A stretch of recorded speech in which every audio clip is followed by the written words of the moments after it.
Good afternoon, everybody. Right, today, let me adjust this real fast. Okay. Today we have a safety training. It's on bomb threats, so serious. And what to do in the case of, well, we'll go over both things. One is what you do if you find a suspicious item, and the other will be just some general questions about what happens when there is a bomb threat and what you're supposed to do. So, we'll start with the first one, what to do if you find a suspicious item. So, first we should go over what a suspicious item is. So, a suspicious item is any item, for example, bag, package, vehicle, etc., that is believed to contain explosives, an improvised explosive device or IED, or other hazardous material that requires a bomb technician and or specialized equipment to further evaluate it. So basically, it's anything that you find that could be an explosive and something that you know you shouldn't touch, but you need somebody who is skilled to figure out what the item is. So examples that could indicate a bomb include unexplainable wires or electronics. So if you see something and it's got weird wires coming out of it, things like that, or other visible bomb-like components, and unusual sounds, vapors, mists, or odors. So if there's like a vapor coming out of it, something that kind of looks like smoke billowing out of it, if it has a mysterious smell, these are things, and it's just all by itself, then that's something that you want to be wary of. So generally speaking, anything that is, so it's an acronym, HOT, so anything that is hidden, H, obviously suspicious, O, and not typical, T.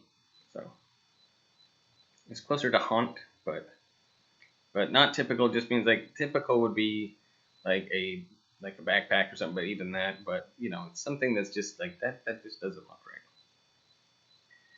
right. Should be deemed suspicious. In addition, potential indicators for bomb threats, placement and proximity of the item to people and valuable assets. So if it has all of those, if it's hidden and it seems like somebody's trying to hide it, it's obviously kind of in a strange place, and it's suspicious, and it's not a typical thing, that's when you want to follow the following steps. So the first thing to do is to remain calm. You don't want to start running around with your hands thrown up like, it's a bomb! That could cause mass panic. And it's not really helpful to this situation. But then, remain calm. Do not touch, tamper with, or move the package, bag, or item, because there's a chance that it could explode. And we don't want that. Notify authorities immediately. So you'd want to notify your safety coordinator, program coordinator, division director, or manager at a community work site. So if you did find something, you would want to let your staff know, and then staff would go ahead and let other people know. Now this is kind of has to do more with finding something here on site. But if we found something out in the community, we would let your staff know for sure, show them where it is, and then I'm not gonna call somebody here first. I'm not gonna call the program. I'm gonna call the next step, which is call 911 or your local law enforcement. I would just jump to that step, and then we'll go over kind of what we would do after that. But so then we call 911, and then you would describe the item, explaining why it appears suspicious and where the item is. So follow their instructions. So supervisors and or law enforcement will assess the situation and provide guidance regarding shelter in place or evacuation.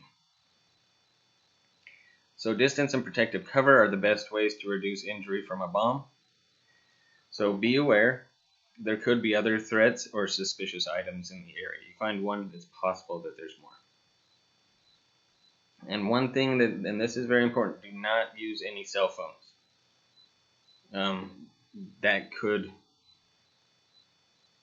so you should turn your cell phone off, because a cell phone could actually activate it. And every situation is unique and should be handled in the context of the facility environment. And yeah, so again, we're going to do whatever the police say. If they say to evacuate, we're going to evacuate. If they say to shelter in place, then we would shelter in place. Okay, so here are some questions. So I want you to think about these, and also please, again, like I always say with any of these, ask me if you have any questions, or if there's anything more that you want to make a comment on. And so then we can discuss it as a group.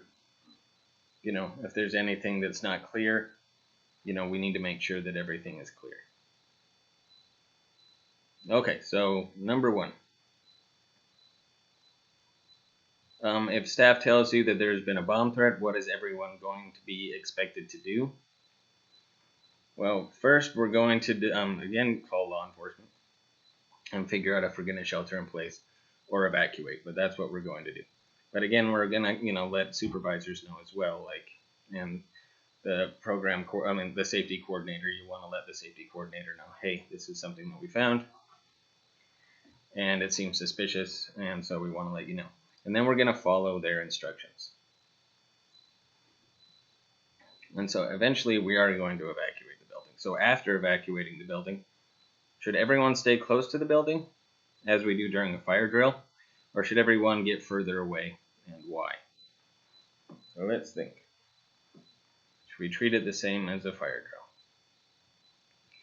Well, no, we would want to get much further away. So that's why we have our vans. We jump in our vans, and we would, we would move to a safe place. And we know where, right over by the buses, across the street from Chevron. We would want to stay there and await further instructions. If not, possibly just go home. And then it's next question is, when is it safe to return inside the building? So say you have a bunch of stuff here, you left your backpack, or I left my stuff. Well, it doesn't matter. It just doesn't. We're going to leave everything there. But when would it be safe to go back in to retrieve stuff is once law enforcement says it's okay. So they'd have people come through, they would check everything out, and then once they deem it okay for us to return to the building, then we'll go back in the building.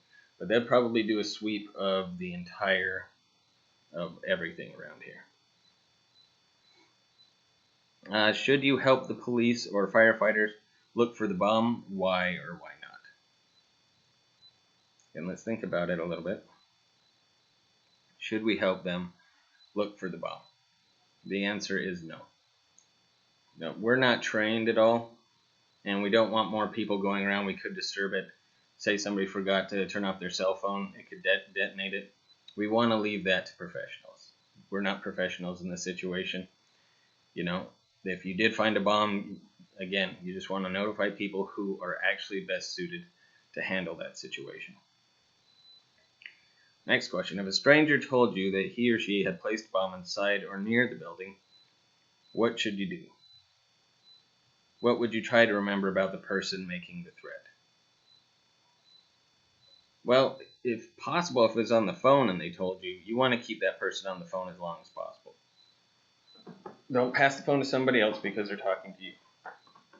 And then you want to identify what they sound like. And this is if it's on the phone. What they sound like, if there's any background noise. You can ask them questions like, why did you do this? Where exactly is the bomb? And you just want to keep them on the phone and ask as many questions as possible. Now, if it was somebody in passing who just told you this, what you're going to do in that situation is you're going to want to remember identifying information. How tall was the person? What were they wearing? What is their gender? What is their race? You want to remember all of these things. But like, do they have facial hair? Do they not have facial hair? Do they have piercings? Anything like that. You're going to want to just try to remember as much as possible. Even, and then you want to notify somebody as well, but, if needs be, you could even start writing things down like, oh, this is what they look like. This is what they sound like what their voice sounds like. All that identifying information, you want to take down as much of that as possible. And lastly, if you find a box or backpack that doesn't seem to belong to anyone, what should you do? First thing, remain calm. And we just went over it with the bomb threat. So if it we'll consider it a suspicious item. Even if it doesn't look suspicious, it's not hidden, it's not obviously suspicious, and it is typical, we still want to treat it as though, it's not something that we just want to tamper with. Be like, oh, let's look through this bag, because you don't know what's in there. So be very cautious, and again, you would let the safety coordinator know, and then, we would contact the authorities at some point. If it was somewhere when we're out in the community, you're going to want to tell your staff. But then we'd also want to tell somebody that works there and have them kind of, go from there. And then we would evacuate the area if that's what law enforcement says to do. So, like I said, if you ever have any questions, comments, concerns, suggestions, things like that, please always feel free to chime in. Let your voice be heard. And yeah, so this has been your safety training for today. All right. Have a good one, everybody. We've seen each other out and about.